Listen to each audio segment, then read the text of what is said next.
ចំណុច4យ៉ាងដែលសំខាន់បំផុតក្នុងជីវិតលោកស្រី Audrey Hepburn អតីតតារាសម្ដែងដ៏ល្បីរបស់អង់គ្លេសបាននិយាយថាអ្វីដែលសំខាន់បំផុតក្នុងជីវិតគឺរីករាយនឹងជីវិតប៉ុន្តែមនុស្សជាច្រើនធ្វើការងារច្រើនម៉ោងហួសកម្រិតដែលគ្មានពេលវេលាសូម្បីតែដើរលេងឬចំណាយពេលជាមួយមនុស្សដែលខ្លួនស្រឡាញ់ទៅវិញយើងរាល់គ្នាបានក្លាយជាទាសករនៃលុយដែលធ្វើឲ្យភ្លេចគិតពីគ្រួសារសុខភាពឬក្តីសុបិនរបស់យើងតើអ្វីដែលពិតជាសំខាន់ជាងគេក្នុងឆាកជីវិតវាអាស្រ័យទៅលើគំនិតបុគ្គលទេប៉ុន្តែចំណុច4យ៉ាងនេះគឺជាអ្វីដែលអ្នកមិនគួរបំភ្លេចទី1សុខភាពទ្រព្យសម្បត្តិពិតគឺមានសុខភាពល្អមិនមែនមានប្រាក់នោះទេពីព្រោះថាប្រសិនជាអ្នកឈឺនោះអ្នកនឹងមិនអាចទៅធ្វើការបាននោះទេ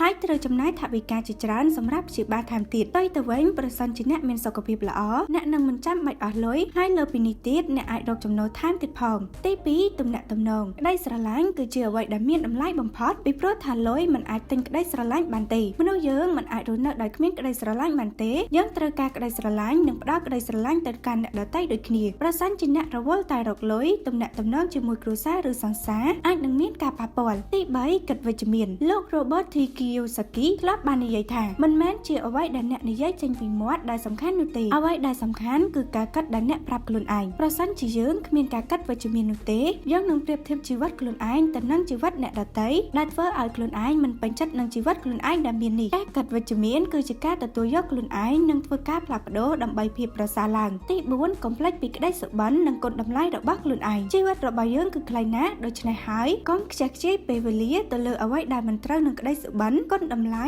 ឬគោលបំណងរបស់ខ្លួនឯងប្រសិនជាអ្នកត្រូវធ្វើអ្វីមួយចាប់ផ្ដើមនៅថ្ងៃនេះសូមចុច like share និង subscribe page channel របស់យើងខ្ញុំដើម្បីទទួលបានខ្លឹមសារអប់រំបន្ថែមទៀត